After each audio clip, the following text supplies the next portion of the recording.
E aí, pessoal, tudo bem com vocês? Como é que vocês estão? Certinho? Tudo legal? Hoje eu queria conversar com vocês acerca de TCCs, Trabalho de Conclusão de Curso. Você já fez uma faculdade? Você tem diploma? Então, para consegui-lo, você teve que, antes de sair da faculdade, fazer uma pesquisa, entregar para o seu professor, ele avaliou, viu se estava bom ou não, você publica a pesquisa e ganha esse diploma de mestre, de doutor, ou de qualquer coisa assim, bacharel e tal, né? Pesquisando pela internet, nos últimos 5, 6 anos, eu notei que existem muitos trabalhos acadêmicos, muitos TCCs, muitas teses de mestrado e doutorado sobre música, que é um tema que a gente gosta muito, né? E esse trabalho, esses textos, estão circunscritos, estão guardados apenas para a comunidade acadêmica, né? Embora eles estejam disponíveis para todos, a falta de divulgação faz com que a gente nem saiba que esses textos existem. E são textos sobre o quê? Sobre rock, sobre discos, sobre lojas de discos, sobre gravadoras, sobre a história da música, coisas que interessam para nós. Mas eles não existem no formato físico, né? Não foram lançados livros sobre estes temas. Alguns saíram, né? No momento mais oportuno, posso fazer até outro vídeo mostrando esses livros físicos. Hoje eu queria mostrar para vocês TCCs que eu imprimi, pesquisei, vi se não estava infringindo nenhum direito autoral, imprimi, montei o livrinho para consumo próprio, para ler em casa, para fazer anotações à caneta, para grifar, porque são informações que valem ouro, né? Eu estou falando de textos de pessoas que dedicaram meses, talvez até anos, debruçados num certo tema e produziram um conteúdo muito rico para que a gente aprenda com isso e aumente a nossa cultura musical, né? A gente que coleciona as coisas, a gente vai aprendendo muito sobre a história da música, dos livros, dos discos, dos filmes, né?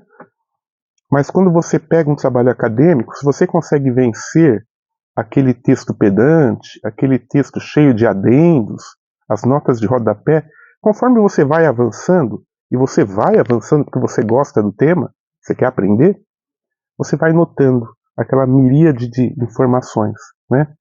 Aquele monte de coisa que você nunca tinha parado para pensar, para cotejar, colocar um do lado do outro e falar assim, puxa, então é isso. Nossa, eu não sabia disso, não sabia daquilo. Isso é uma coisa impressionante. O que eu fiz, e eu estou dando uma dica para quem é muito tarado por música, né? Quem gosta muito de música.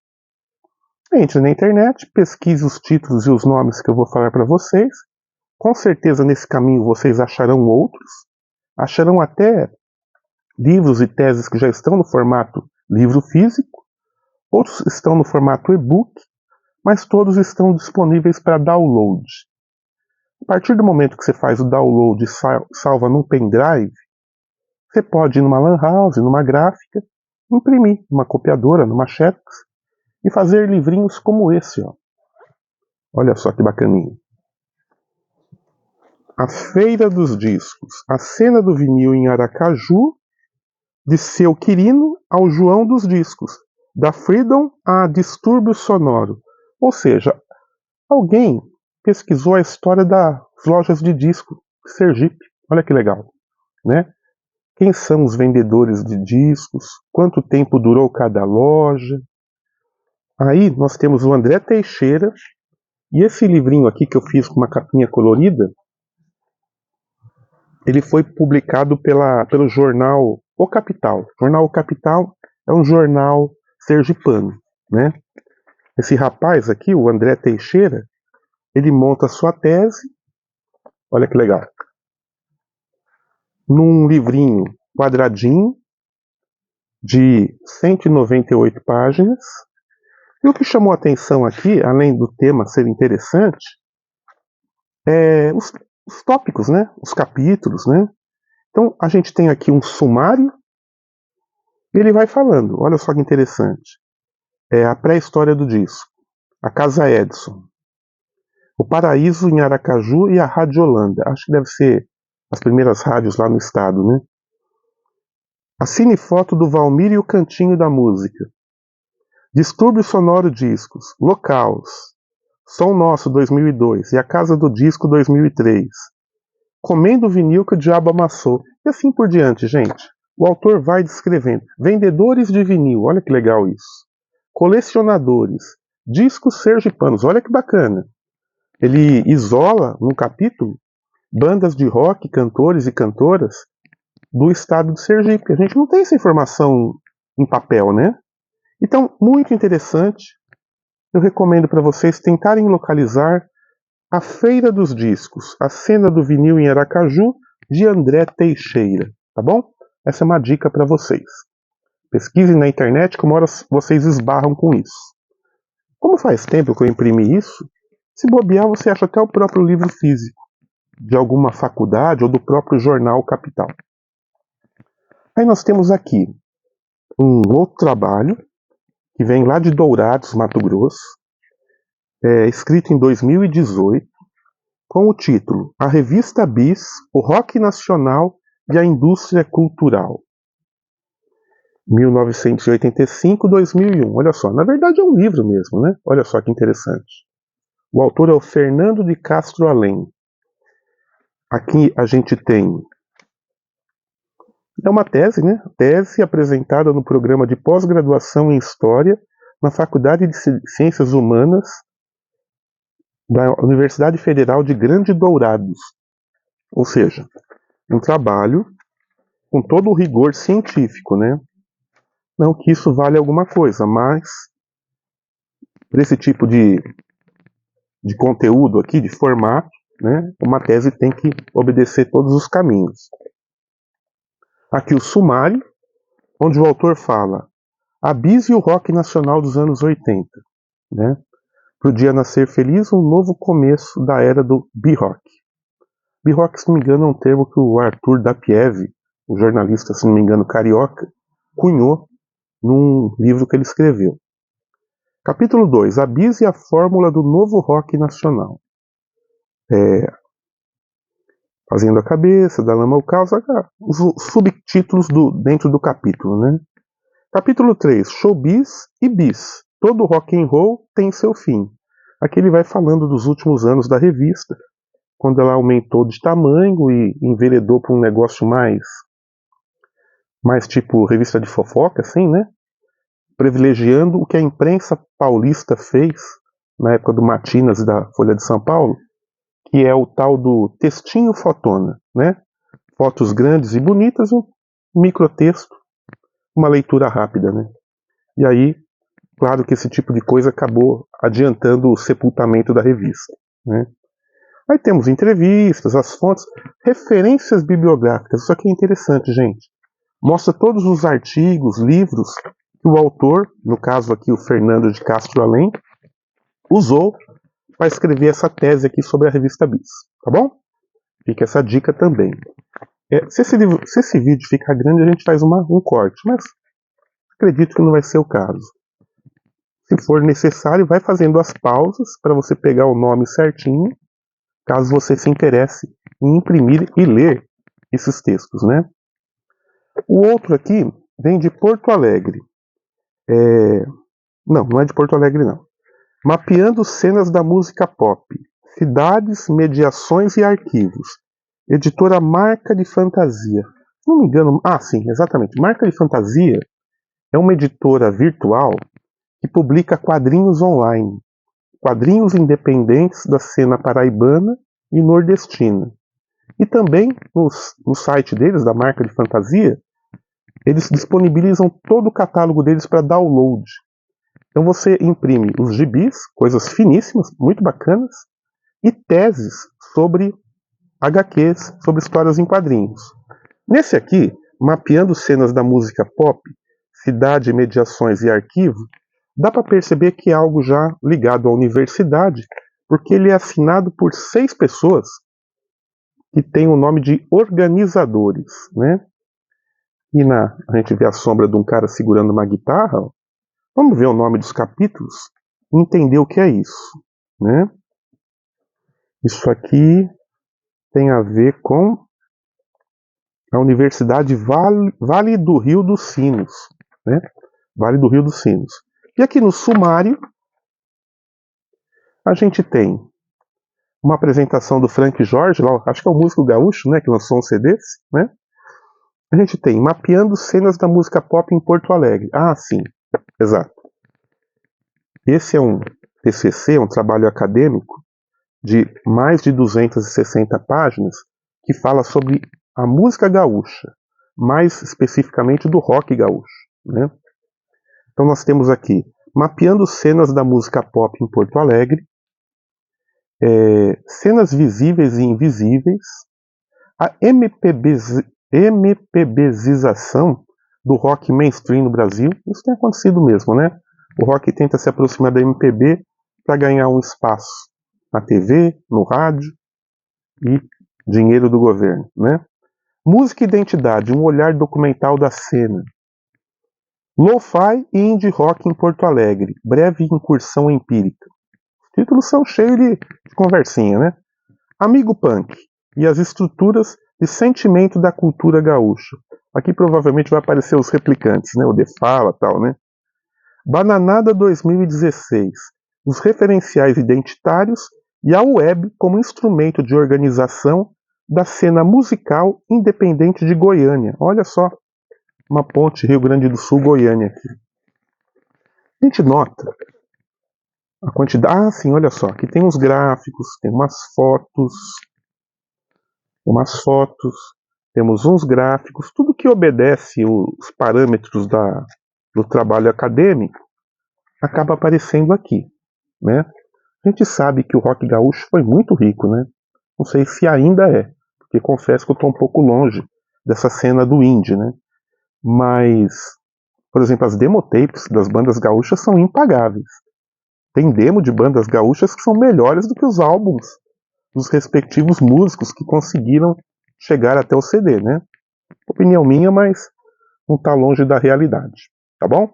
Então, se você quiser procurar, mapeando cenas da música pop,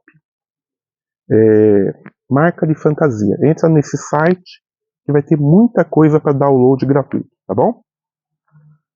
Aqui nós temos um outro trabalho chamado As Grandes Capas de Discos de Vinil e Seu Mercado nos Anos 70. Apelo ou arte? Nostalgia ou consumismo? João Paulo dos Santos. Olha só. Assis, 2010. Assis é uma cidade do interior de São Paulo. Esse é um trabalho da Fundação Educacional do Município de Assis, FEMA. Deve ser a faculdade da cidade, né? E aqui nós temos, olha só, tem umas fotos aqui. Assim, se ele fala de capas de discos, as capas têm que aparecer, né, gente? A capa do Made in Brasil aqui. E ele vai falando alguma coisa sobre elas, né? Na verdade, olha aqui o Yes, o Gênesis. Gente, eu não li isso aqui ainda, mas deve ser bem interessante. Quantas páginas terá esse trabalho? Vamos ver. 120 páginas. Muito bem. Quem é que não gosta de capa de disco? Você já não comprou um disco pela capa? Eu já comprei. Eu comprei um disco do Asia. E comprei o disco errado, né? O Asia tinha um videoclipe bombando na TV, na época do Realce, do Clip Trip. Eu gostava da banda. Achei um disco do Asia, mas não era aquele, era um outro, uma capa lindíssima e o disco era ruim, né? O disco era bem fraco, né? Aqui a gente tem no sumário desse trabalho, sobre as capas de disco, né? Capítulo 1, a arte nos anos 70, e os subtítulos, o que é arte, os movimentos artísticos da década de 70 e o rock and roll. Capítulo 2, a indústria fonográfica, a indústria e o mercado da música, um breve histórico do disco de vinil, arte gráfica, os encartes dos discos de vinil nos anos 70, olha que interessante. Será que ele vai falar do disco do Caetano, que parece um panetone, que você puxa e vira uma casinha, assim? Os experimentos de design que foi feito pela indústria na época dos anos 70 foi muito interessante, né? A gente lembra aquele disco do Grand Funk, que é redondo, né? Uma moeda, né? E depois do PIL, do Public Image Limited, que é uma lata, né? Metal box. Ou seja, a indústria sempre ousou, né? Quando ela junta o design e o rock, né? Aí ele faz no último capítulo aqui, arte ou apelo, nostalgia ou consumismo, né? Vai falando as impressões e o que ele achou aqui, ó. Aqui, ó, a capa do Mutantes, etc, etc. Então fica essa dica, ó. As grandes capas de discos de vinil e seu mercado nos anos 70. João Paulo dos Santos, tá bom? O outro trabalho aqui, gente, tudo isso eu não infringi direitos autorais, tá? Tudo isso estava disponível para download. Aqui, ó, olha a grossura disso. Isso aqui já mais cara de livro mesmo, né? Música e disco no Brasil. A trajetória da indústria nas décadas de 80 e 90. Eduardo Vicente. São Paulo, março de 2002. Tese apresentada para a Escola de Comunicações e Artes da Universidade de São Paulo, como exigência parcial para obtenção do título de doutor no curso de Comunicações. Vamos ver quantas páginas tem esse tomo aqui. 340 páginas, né? Livrão. Gente, eu não li tudo isso, tá? Mas pretendo. Pretendo porque nesses dias de chuva a gente não consegue sair de casa, né? O que você fez hoje no domingo, né? Foi assistir a Fórmula 1? Vamos tentar achar aqui o sumário.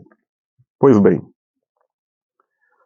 a gente tem aqui nesse livro do Eduardo Vicente. Organização do Mercado Fonográfico Internacional. Esse capítulo tem 13 páginas. Organização econômica, consolidação da indústria, internacionalização do consumo, o cenário atual, majors e indies, padrões de distribuição, produção e consumo, tecnologias digitais. Nossa, gente, é muito capítulo, olha isso. Os anos 80, os anos 90. Nos anos 80 ele fala assim do B-rock, da música infantil, do sertanejo, olha que legal. Nos anos 90, a organização dos indies, né? O rock alternativo, os circuitos autônomos, o funk carioca. Aí ele faz uma conclusão dos anos 90.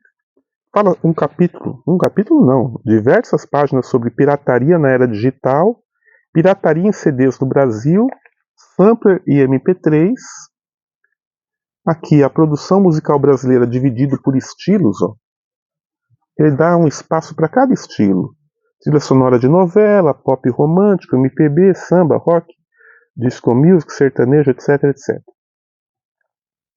Música religiosa, música católica, música gospel. Gente, isso aqui é um compêndio em tanto sobre a história da música no Brasil, hein?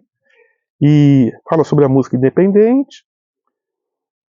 Tem aqui um anexo falando das gravadoras, discos e fitas, e aqui um índice de tabelas, gráficos. Gente, um trabalho de longo fôlego, realmente uma coisa interessante, né? Queria achar uma palavra para definir isso aqui. Né? Trabalho hercúleo, vamos dizer assim, né? Porque a quantidade de texto, olha aqui, umas tabelas, uns gráficos, a quantidade de texto que tem aqui e de informações, você não vai achar em livraria qualquer no Brasil, né? Então vá atrás disso. Música e disco no Brasil, Eduardo Vicente, tese da Universidade de São Paulo, março de 2002, tá bom? No site da USP você vai achar provavelmente isso e muitas outras coisas, né? Na USP na ECA, devem ter sido, com certeza produziram, né? TCC sobre todos os estilos musicais que você possa imaginar, né? Os contemporâneos, inclusive. Já que eu mostrei um grossão, 4 fininhos. Esses estão dobrados porque tinham poucas páginas e achei por bem não colocar o espiral, né? O jornalismo crítico musical da revista Bis, 1985-1989, na consolidação do rock brasileiro. Trabalho de conclusão de curso da Universidade Federal de Santa Catarina, Florianópolis 2013, Ana Paula Garcia Boscati. Olha que legal. Aqui nós temos 76 páginas, tá bom? E o que ela... Olha só, que legal. Temos umas capas aqui da Bis. Interessante isso aqui, hein? Gente, é um olhar da academia, tá? Muitas vezes não é um conhecedor de música como nós, eu não, como nós, que gostamos de música, falando sobre música, mas um olhar frio, distanciado, um olhar científico sobre a história da revista Bis, tá? Como que a Bis eclodiu, surgiu com força e como ela morreu, né? Tentar achar o sumário para ver o que ela isolou aqui, né? A crítica musical na consolidação do rock nacional. Ok. Quais são os seus críticos musicais favoritos? Isso dá um novo vídeo, né? Se a gente for falar sobre a história da crítica musical no Brasil, a gente vai para a lua e para o inferno rapidinho, né? Houve de tudo, né? Desde gênios a picaretas, né? Aqui a gente tem o lugar da crítica musical, as revistas brasileiras, desprestígio do rock nacional, ascensão da crítica no eixo Rio-São Paulo, um capítulo só sobre o disco Selvagem dos Paralamas, a profissionalização do setor, o público leitor, linguagem visual, etc. e etc. Tá bom? Você quer ler um negócio mais fininho? O jornalismo crítico musical da revista Bis, Ana Paula Garcia, Universidade Federal de Santa Catarina. Tá? Muita informação também sobre crítica musical. Será que esse vídeo vai ficar longo? Aqui, um textinho bem fininho. Na verdade, isso aqui acho que era uma revista eletrônica, um artigo que eu imprimi, deve ter 8 páginas. Fora dos palcos, relações entre o rock brasileiro e a crítica musical nos anos 80. Bem fininho, olha só isso. Da onde que eu tirei isso? E agora, hein? É um texto da Érica Ribeiro Maggi, M-A-G-I. Mas, na verdade, eu não sei da onde que isso vem, tá? Mas digita aqui, Érica Ribeiro Maggi, Fora dos Palcos, PDF, vai aparecer alguma coisa. Outro fininho aqui chama Pra que serve um crítico musical? Escrito pelo meu colega de faculdade, Camilo Rocha, né, o DJ, né? Na verdade é só uma folhinha aqui, ó. Só uma folhinha, um texto perdido na internet, né? Onde ele conta, deve estar metendo pau com certeza, né? Não é bem isso não. Não, pelo contrário. Ele elenca aqui os críticos musicais favoritos dele, né? Aí vão 10 críticos pop de ontem e de hoje que valem a pena. Olha que interessante. É o Camilo dizendo pra gente ir atrás desses caras aqui.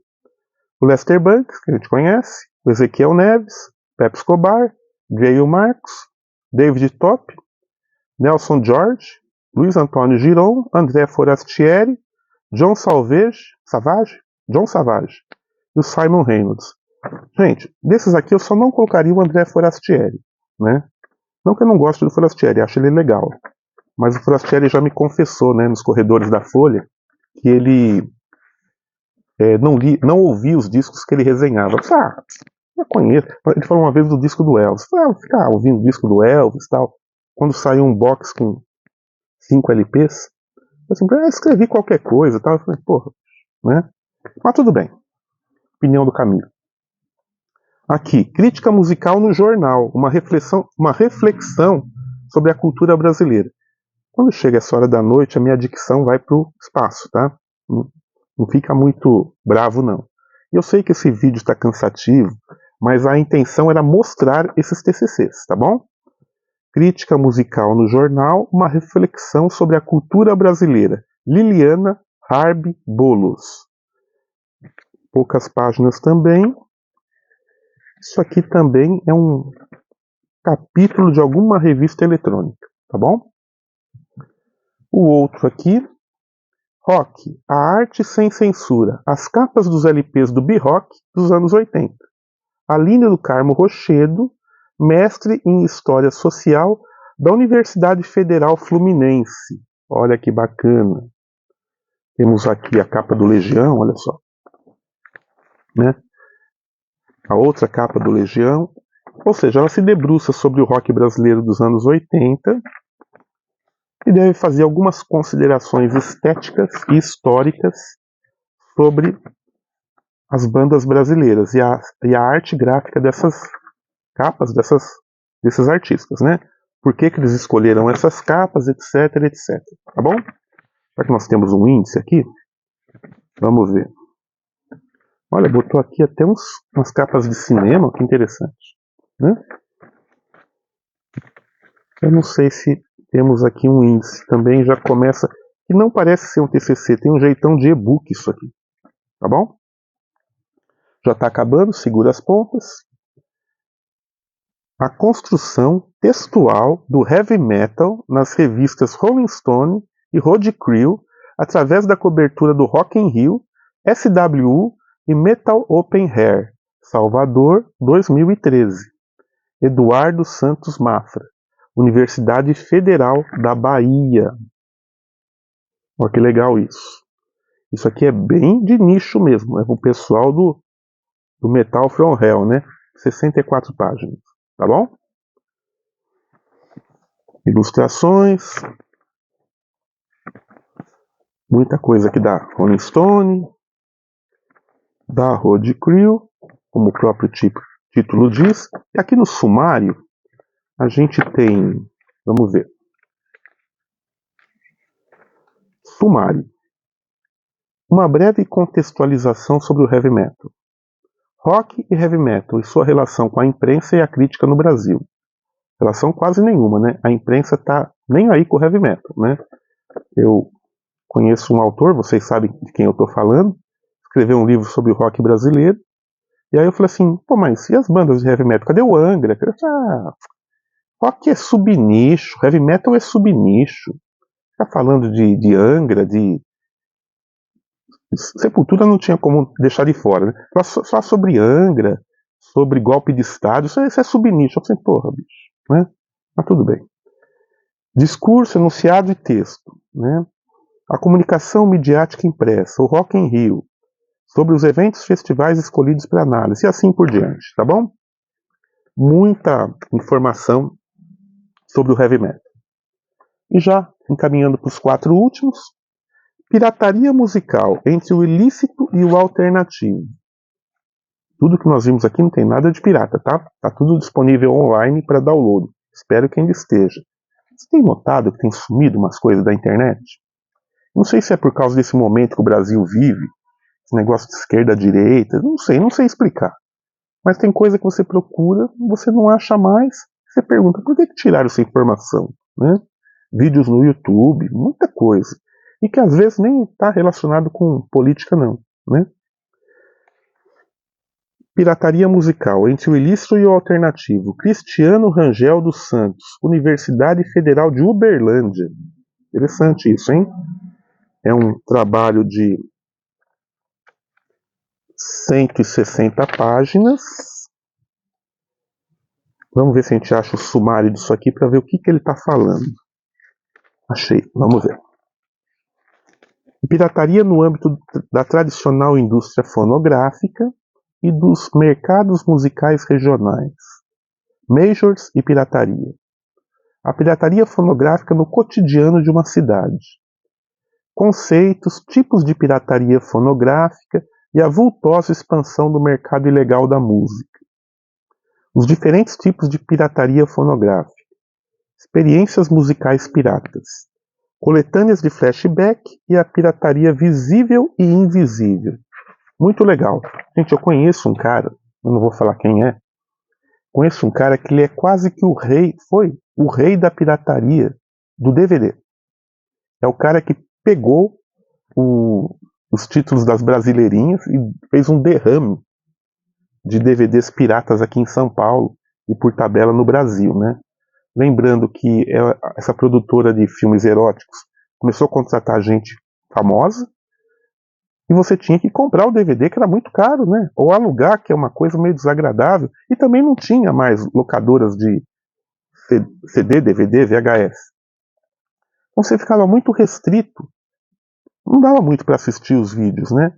Aí chega esse cara, faz um derrame de DVDs piratas, fica rico, se envolve com a polícia, escapa da polícia, mas ficou uma história muito interessante. Ele me contou umas histórias, e por tabela umas histórias também de bastidores de gravadoras de arrepiar, né? Artistas que a gente tem em alta conta, sabendo que eles compraram de gente desconhecida muitos sucessos que eles cantam por aí. Eu não vou falar, dar os nomes, porque eu não tenho como provar e não quero ser processado. Mas tem artistas que a gente fala, pô, esse cara é um gênio, tá? De acordo com esse cara, ele dá até os valores que os artistas pagaram pela música. Eles compraram músicas de nordestinos comuns, lá da Rádio Trianon, gente que anda pela cidade com seu violãozinho debaixo do braço, né? E depois a música aparece nas rádios como um grande hit, né? É impressionante isso. Aqui, o penúltimo título que eu vou mostrar para vocês, já grandão aqui, no formato mesmo de um A3, né? Faça você mesmo, o fanzine como representação do movimento punk em Juiz de Fora. Que legal. Lembrando que o punk é o que nós estamos comentando, né? O do it yourself. Faça você mesmo, né? Não espere que as majors te entreguem pronto o que você quer ouvir, o que você quer ler. Vá atrás e monte seu próprio disco, seu próprio livro, né? Sua própria revista. Aqui também é bem legal, hein? Bastante referência. É um trabalho de quase 200 páginas. Eu não estou achando o índice disso. Muitas tabelas. É um trabalho acadêmico, né? Suzana Azevedo Reis. Faça você mesmo. Fanzine como representação do movimento punk em Juiz de Fora. Eu não estou achando a universidade que colocou isso na internet. Deixa eu pesquisar aqui. Você já gravou um CD pirata? Você já comprou um CD virgem e baixou uma música da internet ou um álbum da internet e montou seu próprio CD? Eu tenho centenas de CDs assim. Mas, sinceramente, com o passar do tempo você não tem vontade de ouvir, né? Por quê? Faz falta. Faz falta o encarte colorido, a arte gráfica, a superfície do CD impressa, né? É outra coisa, né? Aqui nós temos a foto da moça aqui, ó. Suzana Reis possui graduação de jornalismo na Universidade Federal de Juiz de Fora, 2015, né? E graduação de comunicação na UFJF, assim, Universidade Federal de Juiz de Fora, 2018. MBA em Marketing Digital pela Unopar, 2019. Ou seja, é alguém que a gente pode chamar de acadêmica, né? Vão atrás do Faça Você Mesmo, fanzine como representação do movimento punk em Juiz de Fora.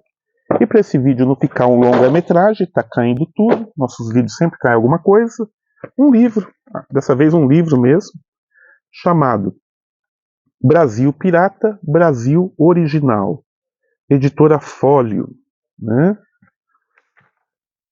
Ona Castro e Pedro Mizukami, os organizadores.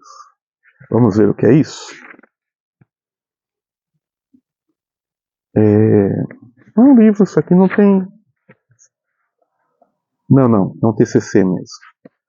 Aqui a gente tem Combate à Pirataria no Brasil de 2003 a 2010. A pirataria no discurso da mídia brasileira. O mercado de cópias não autorizadas e o modelo de desenvolvimento brasileiro. Uma análise da CPI da pirataria. Cultura, internet e direitos autorais. Breves intervenções. E são diversos autores. A Ona Castro e o Pedro Mizukami são os organizadores, né? É um livro de 208 páginas, lançada pela editora Fólio, no ano de...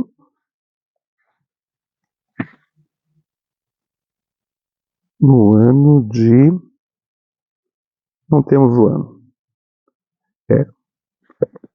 Não temos o ano. Gente, sei que pode ter ficado monótono, mas eu queria mostrar isso para vocês, até como uma forma de incentivá-los a buscar a informação musical, literária, além do que nos é fornecido pelos canais oficiais, né?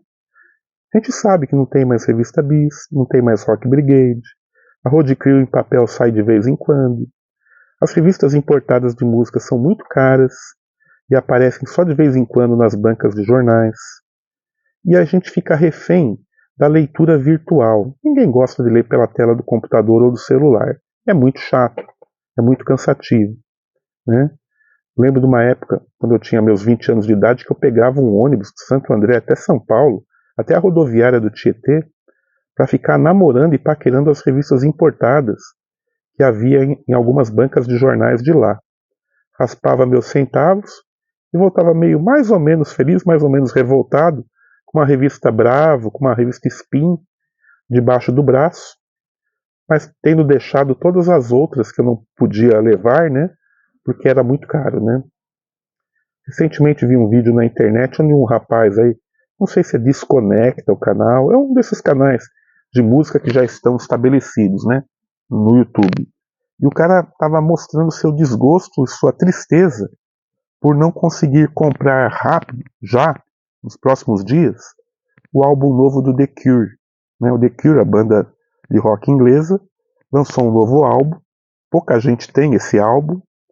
Como não tem gravadora no Brasil, esse álbum não vai sair no Brasil, né? Provavelmente não terá sua edição em português, edição brasileira, né? do álbum. A gente sabe que esse governo atual complicou a importação dos discos, né? E se você quiser comprar um disco pela internet, saiba que ele vai levar meses para chegar. Se você comprar hoje, não chega antes do Natal o disco, né? E aí ele falava, pô, não sei o que tal. A outra solução é você baixar o disco.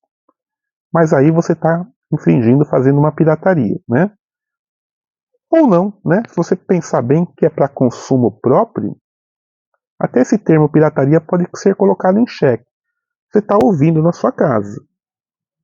Eu não sei, agora fiquei meio na dúvida se isso seria ilegal, imoral ou engorda. Outra coisa, existem ainda os sites de downloads, né? Embora o Emule, o Kazaa e outros tenham sucumbido com o passar das décadas, o SoulSeek está lá, inteiro, ativo, tudo que você digita no SoulSeek aparece. As coisas mais obscuras você recebe em poucos minutos, com uma boa conexão, você arrasta para o seu computador. Você não vai fazer muitas cópias e ficar vendendo isso. Ou seja, você vai ouvir, é um consumo interno, né? E mais do que isso, uma pesquisa é uma informação que você traz para você mesmo, né? Gente, o vídeo está longo, vou parar por aqui. Eu queria dar essas dicas para vocês, para irem atrás, né? Tem muita coisa na rede, só basta pesquisar, né? Se você perdeu alguma coisa, volta o vídeo, vai fazendo as pausas, vai anotando os nomes, porque garanto que você vai gostar de ler essas coisas. E ao pesquisar isso, você vai achar muitas outras coisas que eu deixei passar batido, ou que emergiram recentemente na internet, já que tudo isso aqui são coisas de 4, 5, 3 anos atrás, tá bom? No mais é isso, a gente volta em breve, fiquem com Deus.